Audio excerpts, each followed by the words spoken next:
This is definitely not normal. There is definitely something wrong. You probably need to rush her to a doctor.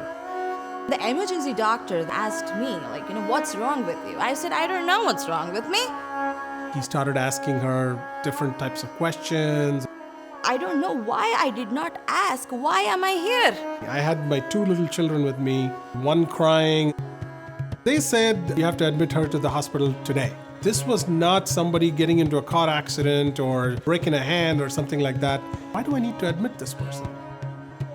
At that point, I felt that I lost control over my life. I was at the mercy of somebody else. The doctor came in and said she is a threat to herself. And I was in shock.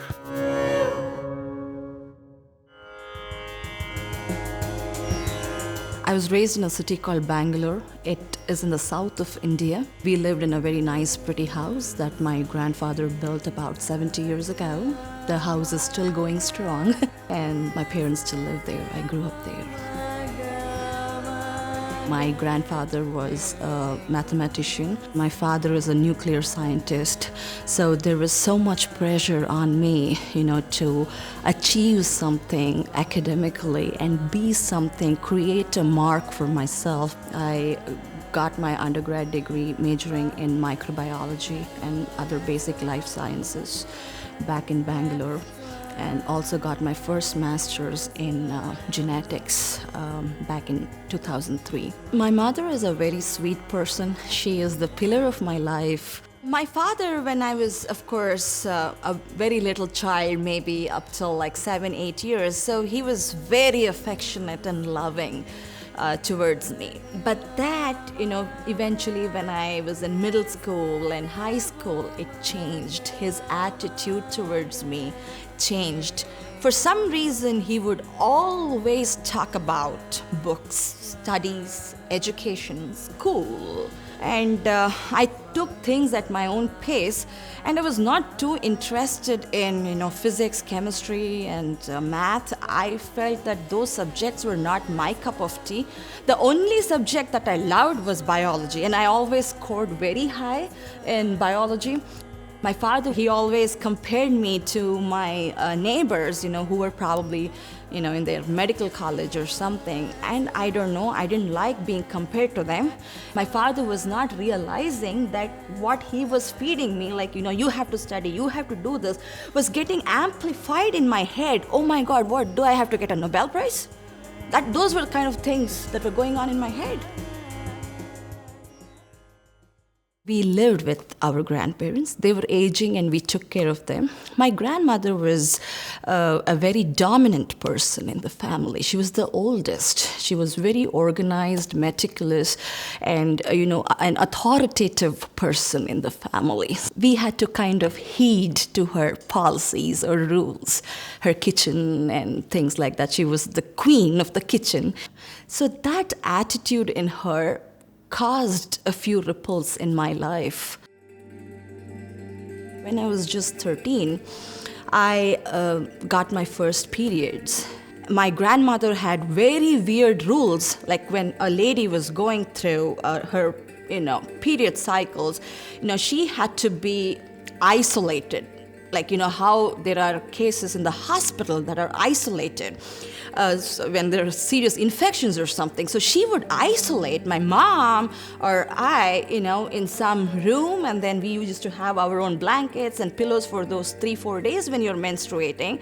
And you can go into the kitchen, you have so many rules. And for somebody my age, 13, that was so nonsensical, it just didn't jibe. My mom was diagnosed with stage 1 or 2 cervical cancer. That took my world by storm because I did not know anything about that disease. All I knew was it could take somebody's life away, and I was the only child. I did not have too many friends, and I did not have siblings to grow up with. It was a small family, and I did not have anybody my age to even, talk to or, kind of share my emotions. We had no TV in the house, and I was not allowed to do anything. So the only thing that I was allowed to, other than my studies, is music. So my mom put me to a music class. voice, singing Carnatic classical Indian form of music. So, and that was the only form of entertainment. So I would go to school, come back, go to music classes, a humble dinner, and back to bed. And that was my life for many, many years. It was back in 2003 when I met Vijay. He was very charismatic and then outspoken guy, and definitely impressed upon me. Surabhi's parents knew my sister-in-law's parents. So there was a connection there. We got to meet and they arranged for a meeting for the two of us. He was there in India for a brief time and maybe 2 weeks, and we decided that yes, we will get married because so many stars had to align, the families had to like, and then we had to like. And my father was a little worried that my husband doesn't have a PhD, he doesn't hold a PhD. So he created a scene about it. He's like, is it okay? Are you sure that this guy doesn't have a PhD? So do you still want to get married to him? And then we're like, yeah, that's fine. Your search for this groom will never end if you keep looking at all these things. So I got engaged to my husband at 23 and got married at 24. We moved to the United States in February of 2004. There was a period of time where we didn't want to conceive, but about 2 years after we said, okay, let's go ahead and try, and it was not easy. So we had our first conception. Surabhi had her first conception. We lost that fetus. It was very disappointing. That was a blow for Surabhi. And we tried again in 2007, and lo and behold, we had our first daughter. So maybe you can make the small little balls for me? Okay. Which doesn't involve the fire? Okay. Is that fun? Yeah. Okay.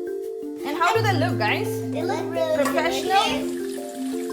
I have 2 kids, 2 girls, very energetic, lovely kids, and the older one is 9 and her name is Sharanya, and the little one is 8 and she's Avigna. So the older one is a gymnast, she loves, very, athletic, and the little one, we don't know where she's going yet, so we have to wait and watch. After the kids were born, I think, some drama unleashed in my life, in our lives. We needed additional income, and we wanted the babies to be comfortable, put them in, good schools, and education was not going to be easy, for 2 kids back to back. We were talking a lot of money. So my husband and I decided to incorporate a new technology startup. The majority of it was from an administration perspective and running the company. She was actually doing the work. All of a sudden, she had many projects coming in, and she was trying to either hire somebody here or get some external help, hire contractors to do her work, etc., etc. She was not in familiar territory at all. I had to travel to India many times, to kind of supervise the offshore offices there. It was putting so much stress on me, on my mind and on my body. Nobody realized, I didn't realize myself that, there's something going on inside me. There's some damage inside me, which I didn't even realize. I was so enthusiastic, and I wanted to nourish the children and give them the best and give the best to the family. A first-time mom, experienced the joy, experienced the new house. I don't know, that's something inside me. I was breaking down. She started talking about things that kind of didn't make sense. It was not her. I started buying tulip bulbs, flowers, researching on all kinds of plants and what I can grow here locally, and getting all kinds of containers. Got so fascinated with container gardening. I had a big garden here. It was wonderful. It felt like I had a tulip festival going on here.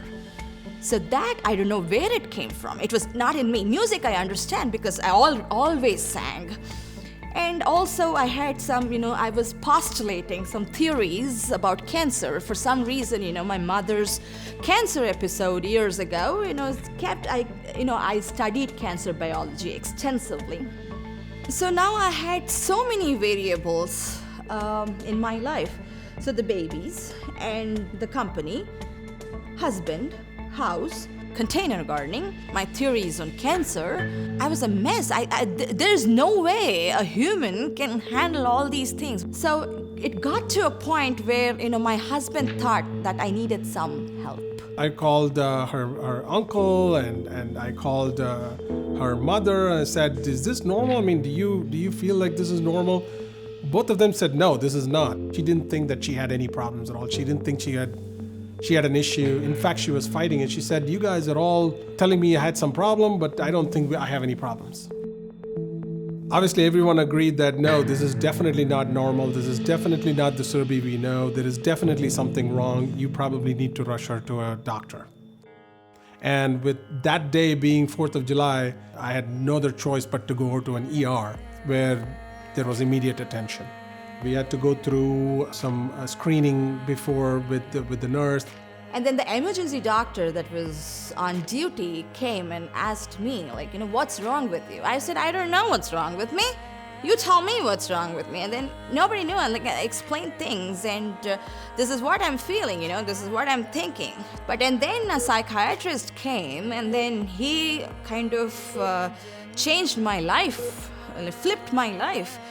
So they said, oh, we have to admit her. You have to admit her to the hospital today. And I didn't understand the logic of why do I need to admit this person? The doctor came in and said that here's the reason why, and he talked to me about it. He said, we strongly suspect that she has got bipolar disorder. I didn't know how to react, what to do, what was going to be my next step. Without my knowledge, tears were rolling down my cheeks. And I was in shock. The doctor continuing to talk to me. He's telling me what is bipolar disorder, what are all the different things that we can expect, how suicidal she could become if I take her back home. Because I was ready to take her back home. I said, I want to take her back home. We'll make a decision later. But the kind of things that I started hearing, I said, no, I think I should listen to the doctor. So I decided to admit her to the hospital. So I didn't even know where I was, which building I was going through. So my husband brought me some books and my music books and my makeup kit and everything. And then the nurse spotted a nail filer, and then she said, you can't have it. Okay, I didn't need a nail filer at that point. I'm like, why? And then, things slowly started falling in place. Oh, they're thinking that I could harm myself? My God, I can't even kill an ant, How can I harm myself? There's no way. And then I saw people, I was actually introduced to a very different population, a population that I have never witnessed in my life before. Some were hearing voices, and somebody was trying to cut herself. So it was very different for me. It was a very strange experience sitting there. They don't have access to a window. They don't have access to a door lock. They don't have anything in that room. It was, it was nothing I had witnessed before. I had not seen something like that before. Upon asking why is it like this, what can she do inside, they said it's for her own safety. At that point, I felt that, I lost control over my life. I was at the mercy of somebody else. Psychiatrists, nurses, hospital, whoever. I didn't have any help. I don't have any family here. I was all alone.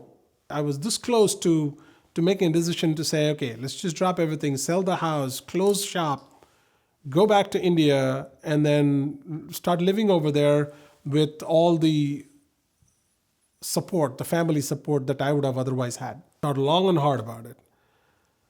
And I said, if there is a place where I can bring Surabhi back to where she was, that's here. We've got all the medical help. Got all the certified doctors, all of these, medical support system that I probably wouldn't have if I go to any other place. So I decided to stay here. I said, I'm going to fight it out.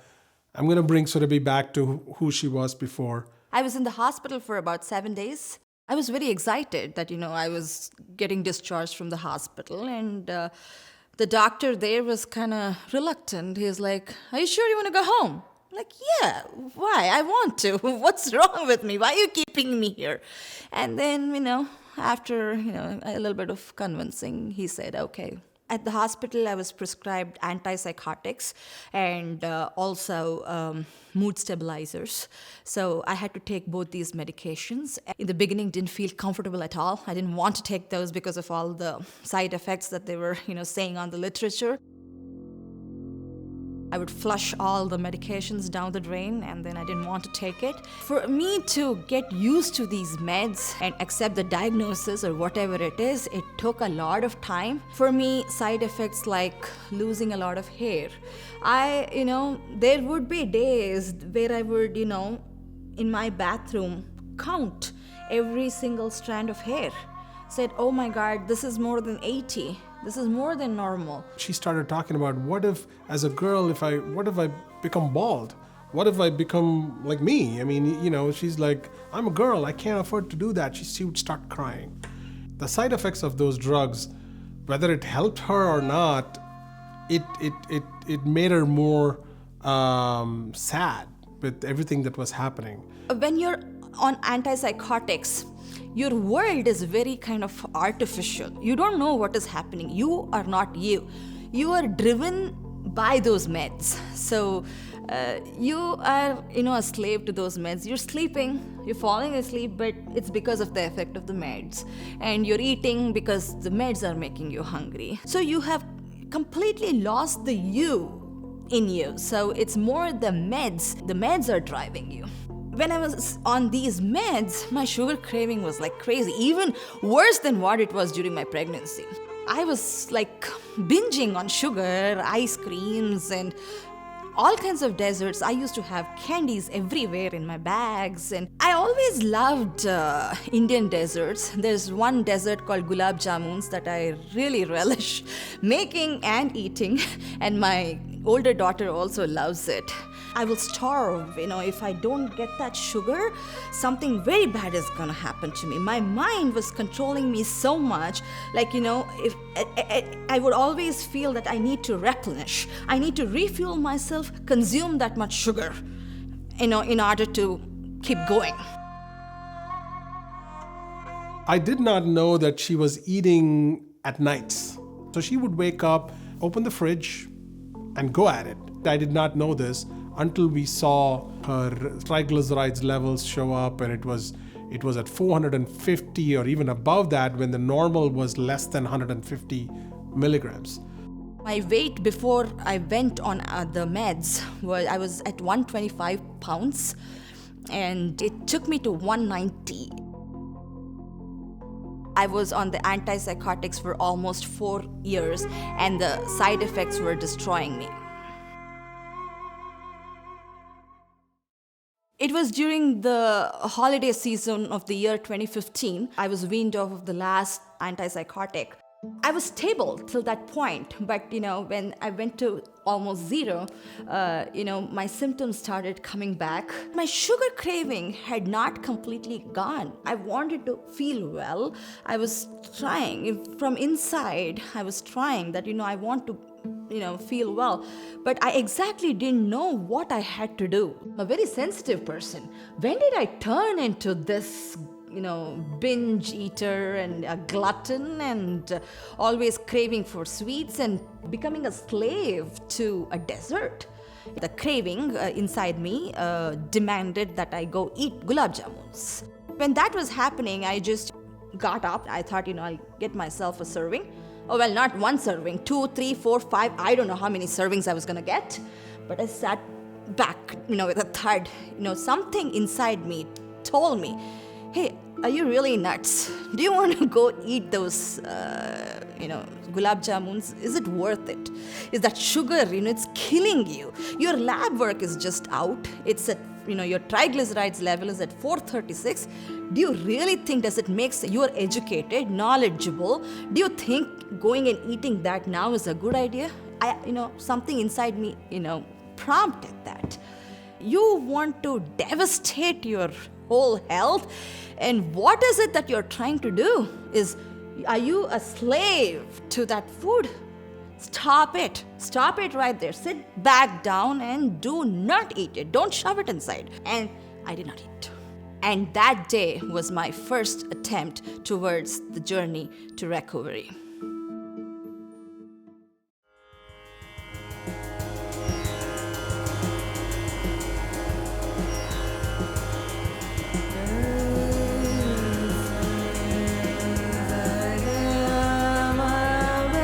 I had to make a decision that, I am more responsible for my health more than anybody else.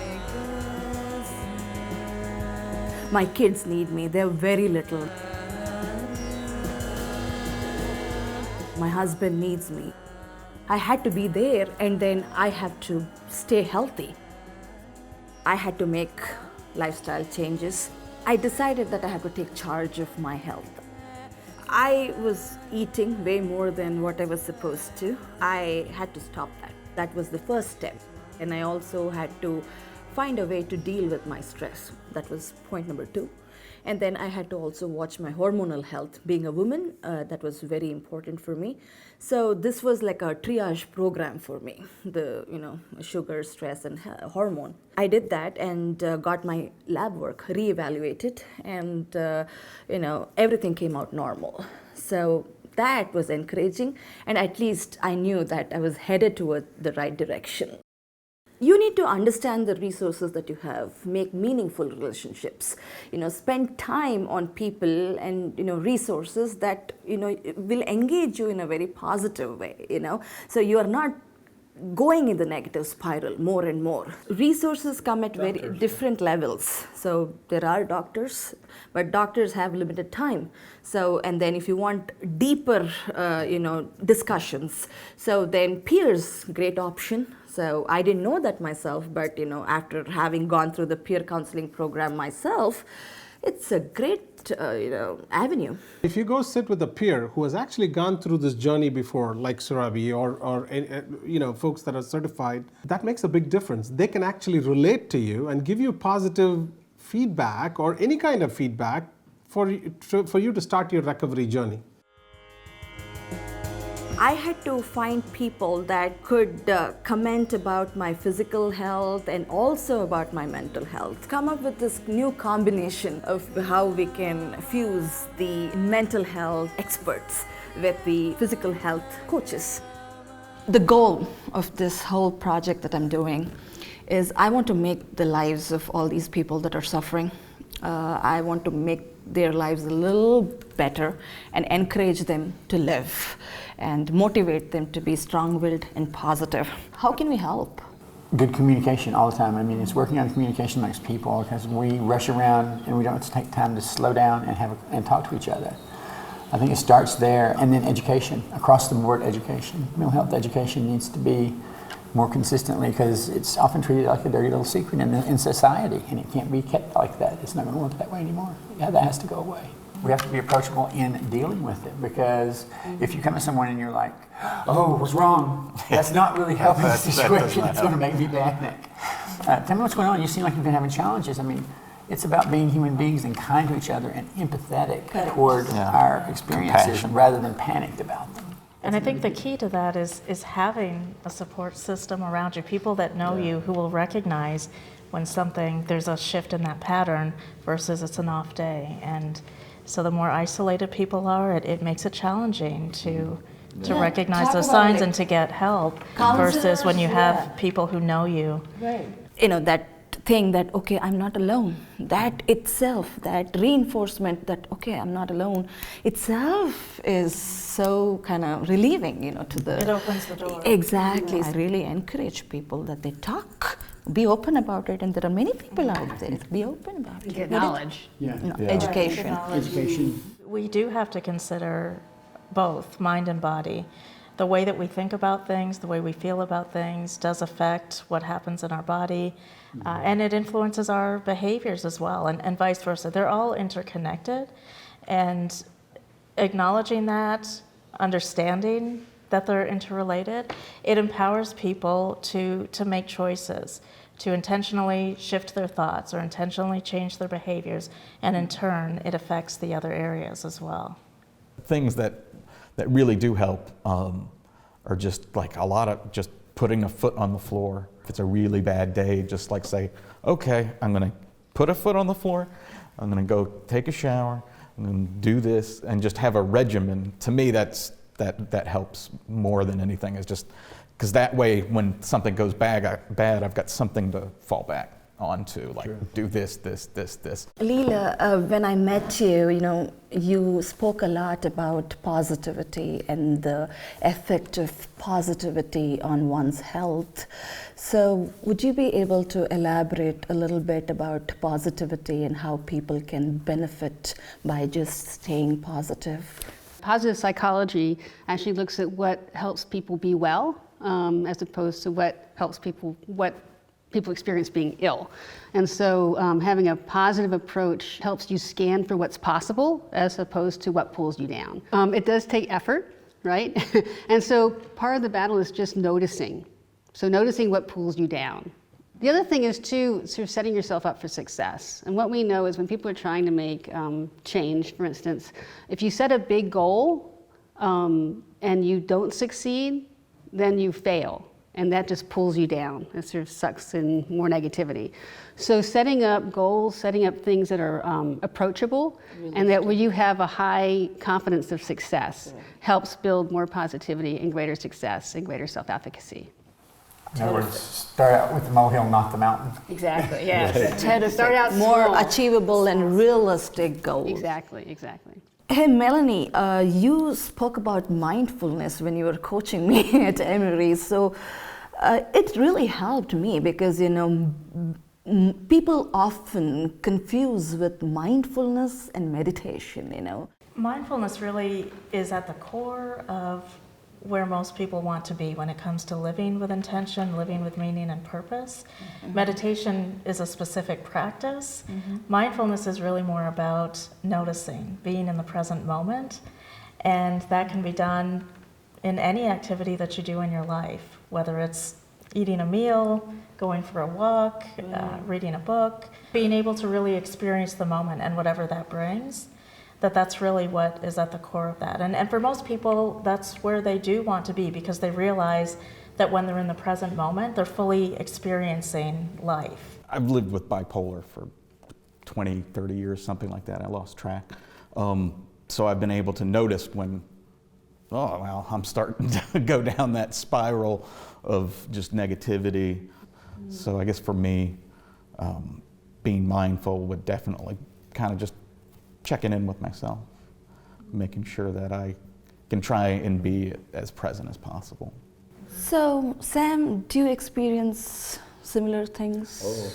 In abundance. For me, schizophrenia was one of those where I had to throw out all the rules that everybody had told me were supposed to work and make my own. But it did come from that very process of being in the moment and staying aware. But for me, mindfulness is art. It's creativity. It's when I am painting or when I'm sculpting, I fall into that, and that consumes the rest of the world, pushes the rest of the world away, and consumes all my thought processes. And that's just kind of that's a blessing of epic proportion. I think that's a good point. You are your own best expert. I mean, you know exactly what works for you. I think it's true for everybody. Mm-hmm. Right. Part of what can be helpful is to work with your willpower, knowing how to set your day up, set your structure up, set your environment up in a way that's going to be helpful, especially in those times when our willpower may be getting drained. Which has a lot to do with medications too. When I was on medications, for example, I don't take them now for schizophrenia because it didn't work for me. But I had no willpower when it came to sugar.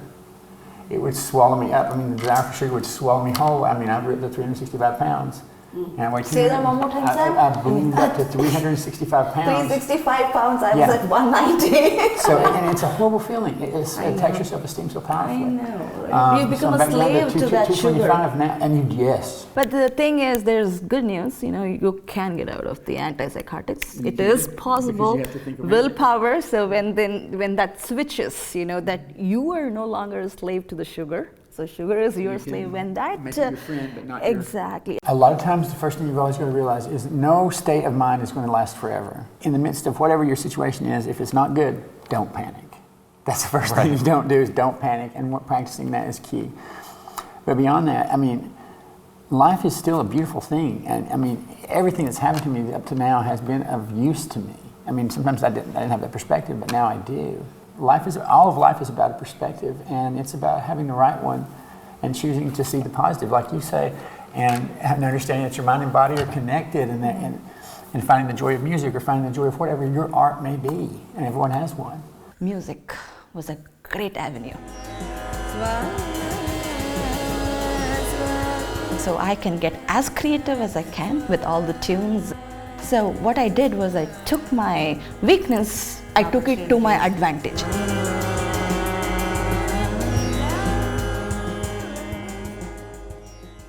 Yeah, music to me is just more therapy than anything else. And I connect to God through music. That's my form of looking at spirituality. Oh, cool. So, and then very relaxing.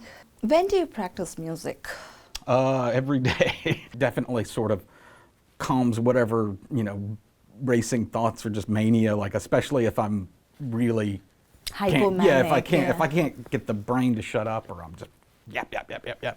And I listen to this, it's almost kind of got a counterbalance effect to where I'm not even thinking about not thinking. It's like when I meditate, okay, just focus on my breath. With music, it just grabs my attention, takes me in, and everything else is gone. So all the bad stuff just kind of goes away, and I feel lighter afterwards, and I just, Yeah, with me too, it's got the same effect, that because it engages the different regions of the brain.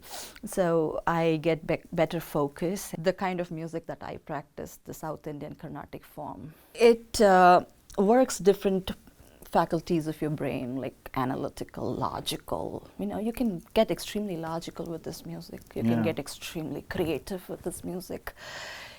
So I think it's a very well-balanced art.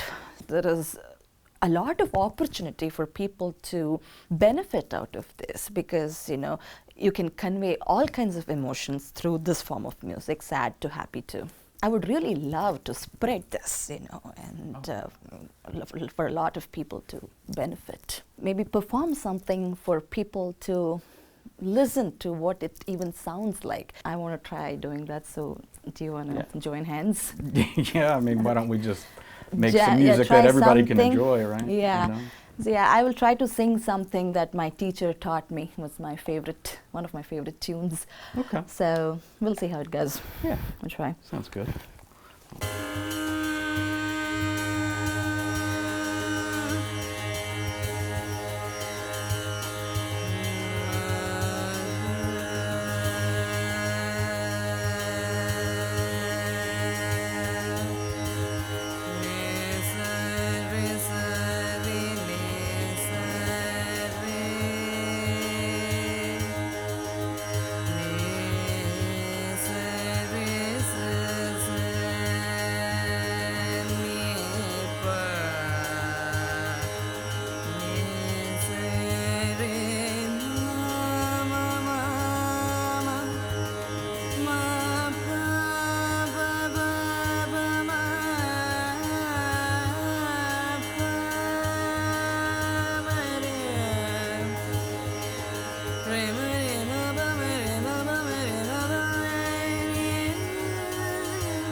SWAHA is an age-old Vedic tradition in India.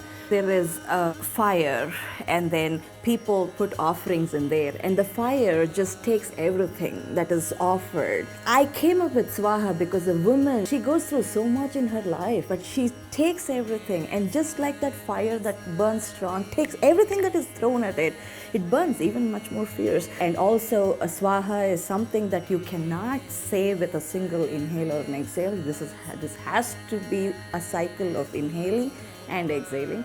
It is also encapsulating every element that you deal with in life, not only the natural elements but also the elements that are in your personal life that you deal with on a daily basis.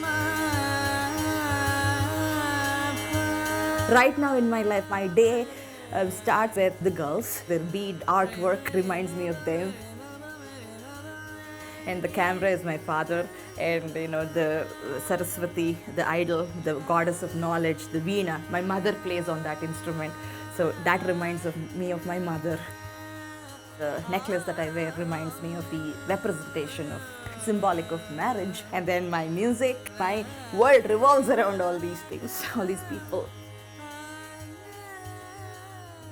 Unfortunately, this illness is not like a fever that comes and goes away. It stays with you. So accept it, and then how do you cope with it? Design a plan, a recovery plan. Like, what is it that I need to work on? Put it on a piece of paper. That will at least give you your guardrails, so to speak, on where you're going. What are your short-term goals? What are your long-term goals, so that you don't veer off and go do something else? One of the ways we identified our strengths and weaknesses is by drawing a very simple T table. It's basically you draw a T and write strengths, weaknesses, write it down. It's plain and simple. Just bullet. What are your strengths? What are your weaknesses? It's very important to identify trigger points. That could come as words. Words can hurt. If people utter few words, it could just throw you off. So be careful, stay away from, those people. That is important. Identifying the trigger. So if you think something is going in that direction, go away. Balanced lifestyle means eating right. You still have to eat, but the right thing, right quantity at the right time.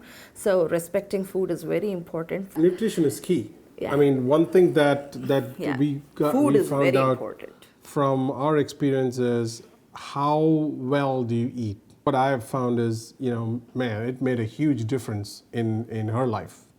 Having good physical activity and a creative art form. Follow your passion, anything that you love to do.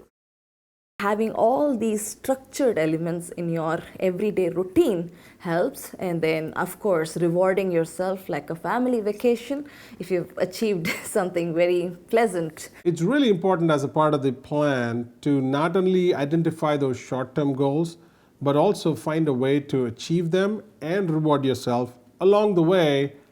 Address all of your, make yourself feel better, feel good. That's a good cycle, actually, and the cycle keeps repeating. Go from small to big. Staying positive helps, but you also have to be cognizant of your weaknesses. So plan for your weaknesses. Your weakness might be a shortcoming. So, your weakness may not allow you to proceed in the direction that you want to. So account for all that. Take charge of it. So yourself. Your weakness could turn into your strength. Yeah. So my weakness is, I get very anxious when I'm, I have to do something. I'm thinking positive, want to do something very positive, but I definitely get very anxious. So I know I have to be cognizant of that I have to work around it. I have to deal with it. It's important for every individual to be self-confident. Keep at it. You will not see results day one. So it'll take a long time, even from the point that I decided that I'm not going to be a glutton, I won't eat that way. I had a long road ahead. I still do. I'm still recovering. Keep at it. Don't be, completely distraught if you, don't achieve quick results. It's just, I think, these people are meant to be a little different. So I think we are picked. As I was discussing with my doctor also once, doctor, I was picked for this program. So I think we were all picked. You have a different path. We're different paths. I was told that if it weren't for people like us, we'd still be living in caves. I would agree with that. So I think it's kind of neat that even though we've been, well, I don't know if given is the right term for me, but we lived through this. And in hindsight, I would say blessed. In foresight, when I was in the midst of, my bigger challenges of trying to figure out, how to keep my balance in the midst of two voices giving me down the road, no, I wouldn't have said that. But in hindsight, I can talk to people now on a level that lets me kind of connect and say, I get where you're coming from. I know it's not pleasant, but there is still hope. We'll come out the other side of it, because that's what we all need. The positivity and lets me be positive, and sometimes to the point of being the biggest Pollyanna on the planet. But it's true. It's true. Hope. We have to have that first and foremost. In one word, if you were to describe, not describe, you were just say one word to some person that is in distress, what would you say? The word that comes to mind for me is self-compassion. I think it starts there, and that opens up the window for everything else. Kindness. It goes back to, beating yourself up. We're all good at that shame and blame game. Oh, and yeah. if we can ditch that, Trust yourself. Terrific. James. I'm going to go with an easy one here, compassion for yourself and for others. I think self-compassion. I would say breathe. SWAHA. breathe. See, life starts with the breath, ends with the breath. So you're still living, so breathe. Whatever it is, don't stop breathing. Breathe. That would be me. Thank you, guys.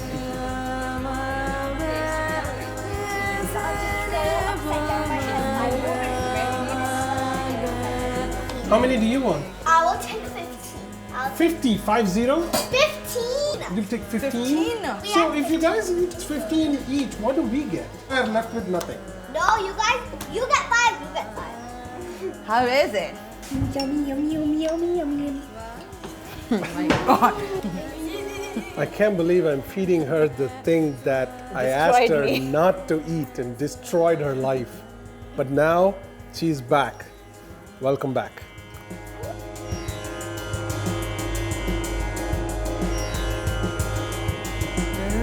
For me, what I learned as a family member is patience. If you classify that at a higher level, is stop and discover yourself.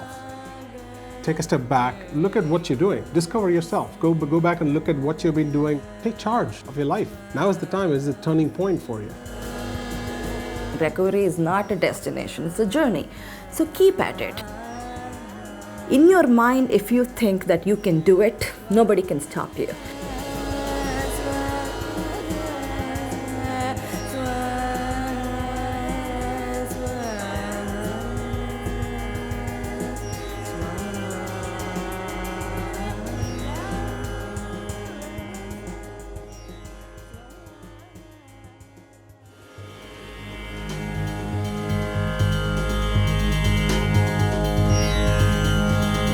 Nizare